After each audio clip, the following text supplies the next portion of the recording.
Good afternoon and a warm welcome to the Pan-African Leadership Center. My name is Nyasha and I'm based in Johannesburg. I am the founder of a PR marketing and communications agency, which is also based in Johannesburg. Today, I have two amazing guests that I'm going to be talking to. And the first guest, her name is Latisha Robb. Um, she is currently based in Cote d'Ivoire, Ivory Coast. And I will have her just say hello very quickly. Hello, thank you for having me. Pleasure. Thank you so much. So, Latisha, I'm going to just read a little bit of your bio, and if there's something that you want to add, you can add just as I'm done before I ask you a few questions. Sure. Okay. So, Latisha is a speaker. She's a teacher. She's a solutions-based philanthropist, a global traveler with several languages that are familiar to her. And she's also the global ambassador for Bow Foundation, which is headquartered in Burkina Faso. And she's the Smart Solutions President head in Africa. And this, it eases she's going to best explain it, but how people that are in the diaspora navigate various systems. So I'd like to hear about that. But first, I would like Latisha to tell us why she finds it important to define herself as a Black mother. Why define motherhood with your race? That was the pressing question that I'd like to ask. Introducing me, I'm 43 years old, so if I was to really give you my entire bio, we'd be sitting here for quite some time. But I think that being a mother is the most important job and role that I have in on this earth. I believe that legacy is really has the most value in our lives. Once you have children, you've passed on your genes. So now what you have to do now is pass on your knowledge. And so I'm very proud to be that person. I'm very proud to give back to my sisters. It is in me. I'm an American Black woman from San Jose, California, born and raised, and college in San Jose. I was in the military. I lived in America for mostly for most of my life until I almost was 40 years old.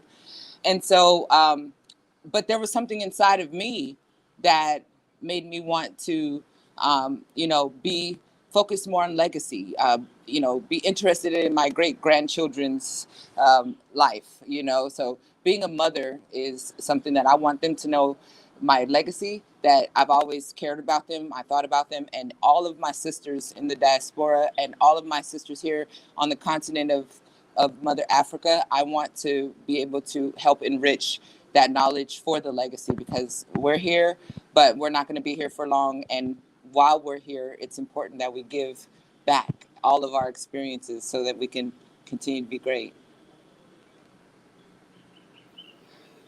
That's amazing. Thank you so much for that response. So with our topic today, African diaspora experience living in West Africa. How has where you are born made the transition in Cote d'Ivoire? You said before you were in Burkina Faso and then now you're in Cote d'Ivoire. How has the transition, been for you in those countries? Well, I will say that I've been blessed to live in Puerto Rico 2 years before I came to to Africa. So I decompressed, basically divorced the United States on an island. So my experience here has been a lot more calm than I would say someone who came directly from the United States. It's just because I know how, I had that opportunity to decompress. But my experience here has been nothing but mind-opening, very, very rich in culture and language. You know, I do feel in my neighborhood they call me Mama American. So you know they know who you are, where you're from. You know, but I don't feel like an outsider. I don't feel unaccepted. I feel loved here, and so um, it's only been a year and a half adding both Burkina experience and here in Cote d'Ivoire. So I've been learning French more, learning more of the customs, the culture, the money, you know, and just really it's like an adventure all the time because you know there's similarities and there's a lot of differences. So I appreciate my experiences. And how easy has it been, being familiar with so many languages, being in Burkina Faso now and in Cote d'Ivoire, and had you been exposed to French? Do you think that that makes your learning of a language easier because you had that exposure at an earlier age?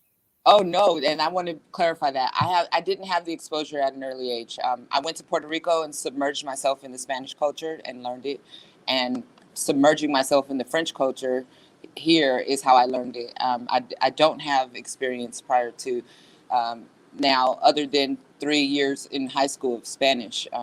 So I think that you know now that I've immersed myself in the culture like I did it in Puerto Rico and here, you know, I suggest that people who want to learn the language, especially if you're a little bit older, you know, it's easier to learn it from the locals, speaking the normal things that you would say, going to the grocery store, shopping, or you know, going to the bank or anything normal, and you start to pick it up so quickly. You know, je comprends beaucoup.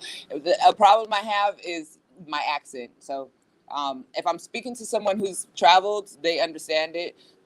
They understand the French, but a lot of the locals here are confused by my accent. So I'm working on that, but I understand them.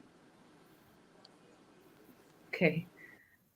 And with the work, when you're at work, how are you finding it working for a smart or founding, heading, being the president of a smart solutions company? Could you tell me about that first, and Yeah. how it is working on the continent, and trying to diversify and set standards and improve and impart on your knowledge, and break down for the legacy as you described earlier.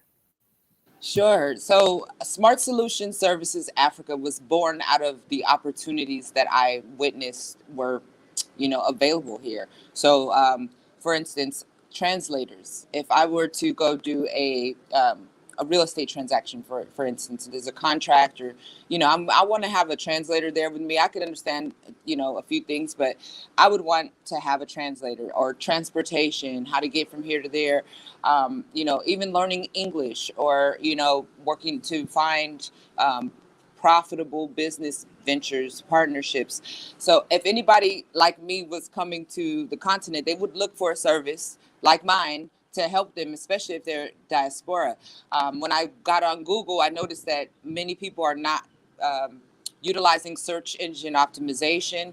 They're not doing what we would do when, as an American coming to another country, we would get online and search keywords and look for companies that are doing those things. So I'm building that here now. People here are very um, they're very apt to help. They want to help. They think it's a great idea, and they see that you know I'm trying to create you know a hub for the diaspora, and add things to it as it comes. You know, rentals spaces for you know term or long term. You know, just any type of thing. It's going to be like a concierge service for everything that you would need, not being from a country. You know, even having some language guides. You know, if you just need to talk. Just giving a little code on, you know, how are you? Good morning. Good, you know, those things. So um, I appreciate the the feedback that I get from the Ivorians. You know, the help that they're giving me. They're very interested. Like I said, I put out a couple of job ads on Facebook and got very good responses, and you know, nice CEs. You know, people have experience working with the embassy or working with the military, working with other Americans. So that's important as well. That's my diaspora experience as an American. I know that there's diaspora from other countries as well, but I know that it will have that American standard at least, which will help navigate more diaspora looking to come to a French speaking country. And another reason why I came to this area of Africa is because a lot of diaspora go to, Ghana, South Africa, Kenya, the English speaking countries. And I was looking for, the road less traveled. I was looking for a place where I could go make a difference. And so this is why I ended up here. And I'm really excited about the possibilities. I really am. Okay. Thanks for that. I wanted to find out, how is this working as an app, or how is that the final intention?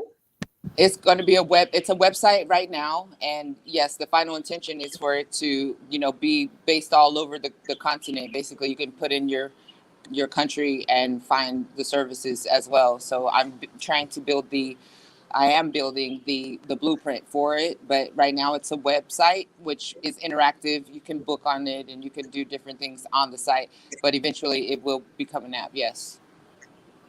Okay. And then this, from the sounds of it now, I know that it benefits, Americans like you and other people who are coming to French-speaking countries.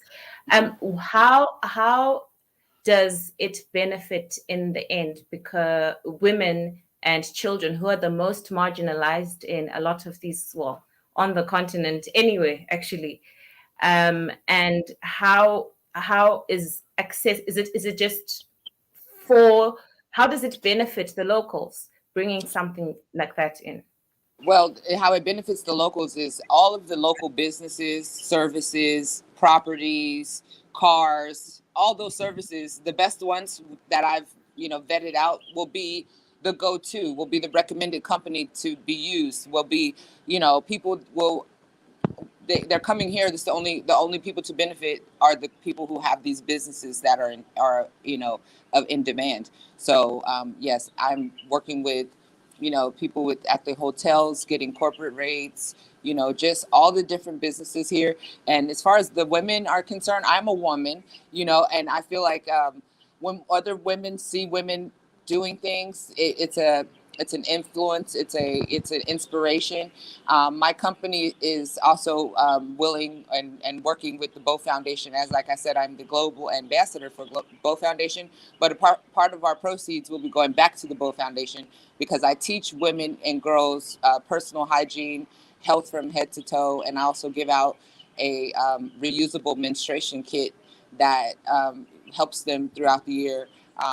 So we work with different schools and organizations of women and girls through the foundation. And so my business will support the foundation financially, as well as myself personally being a teacher in these areas, as well as, and in the foundation, we have a innovation and entrepreneurial program where we finance micro businesses for women and help, basically find solutions for the issues.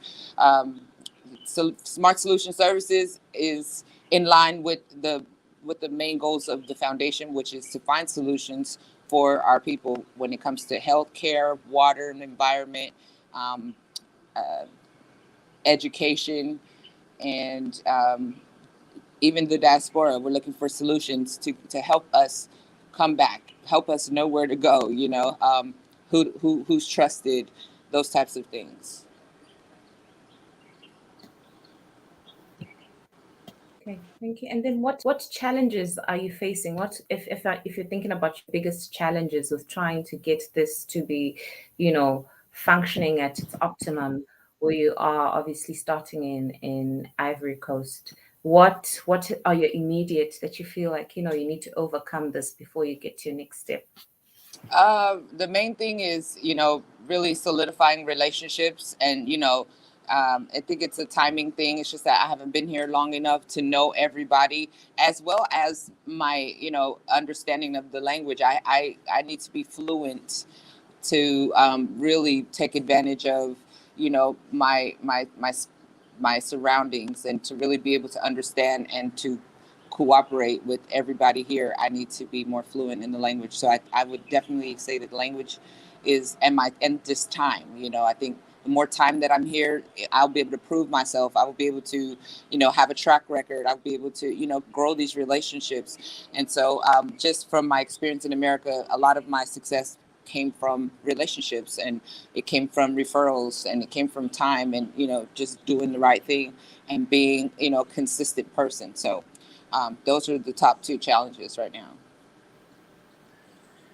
Okay. And then where do you see yourself in the next 5 years? Do you see yourself settled in Cote d'Ivoire? Are you planning on making a move? What do you have in store? Well, I see myself settling somewhere in West Africa. I can't say just yet here, because I haven't seen it all yet. I'm not in that stage of life where I want to just be one place in particular. I'm very open to moving around, and experiencing, and before I decide. But in 5 years, I see myself owning. Right now, I own 3 plots of land, and I see those lands being built up and having, being one of my residual income properties. And I see myself having Smart Solution Services be a bit more expansive, having reached more than just a couple of countries. I see myself, just really expanding my entrepreneurial empire, basically, because I do a lot of things right now. I'm actually at a hotel. I'm a momager, a manager for my daughter. She's a musician. She was booked by a French company to be the main girl in a film. So we're here on the location.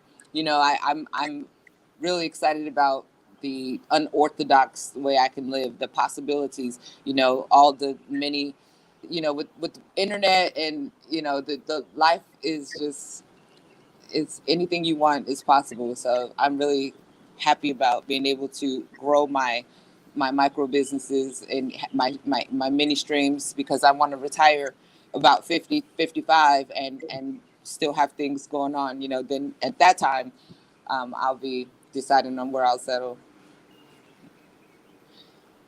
And what influence do you want to have on the youth of Cote d'Ivoire? I want to have the influence of a mom, of someone who really cares about her people. I want to show them that you can do anything that you put your mind to. I want to show them that it's not impossible to go somewhere where you're not from, and to be thriving, and successful, and also be a help to, the community. So that's what I want to leave to my people here.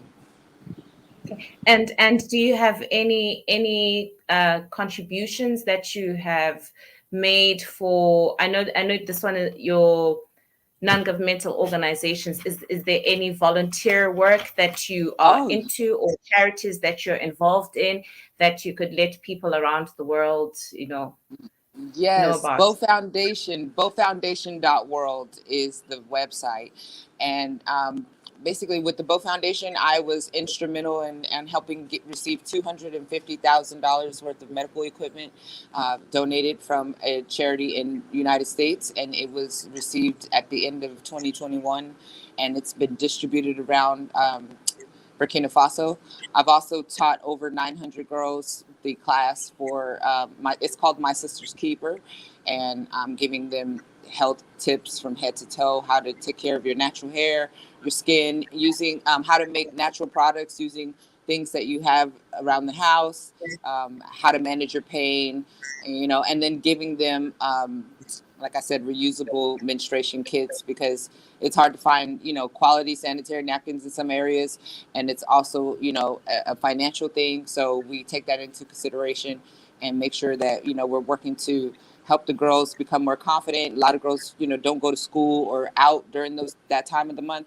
So we really get interactive, and we talk, and I, ask questions, and they ask me questions, and so it's been really nice to have touched 900 young women. And I've been back and went to a couple of the classes that I've already done. So I'm keeping in touch with this group of girls who I've been in interfacing with. So I really appreciate that about it. And we have a few more initiatives we're working on. A green space initiative where we're going to be able to work with the government to grow some food for some villages and people that they can use to sell. We're also looking to put a farm in one of the areas in Kaya where a lot of the internally displaced people are going in Burkina because of the disruption in the Sahel region. So there's about 1.8 million displaced people in Burkina. So there's a school that the foundation has in Kaya, and we're looking to raise money to build a farm for them and put a water well there. So it can help with the solution of what's happening right now, and just help stop some of that the pressure of needing more food and water. So yeah, And it's in about. terms of, thank you. That's amazing. That's inspirational. Thank you. In terms of what this foundation is doing, yes, of course, you would want to reach more people, reach more women, those in need in Burkina Faso. Is what is your idea for it, for growth, on, I guess, focusing on West Africa? Yeah, so the growth of it, because we're also going to be doing it here in Cote d'Ivoire, in another town called San Pedro.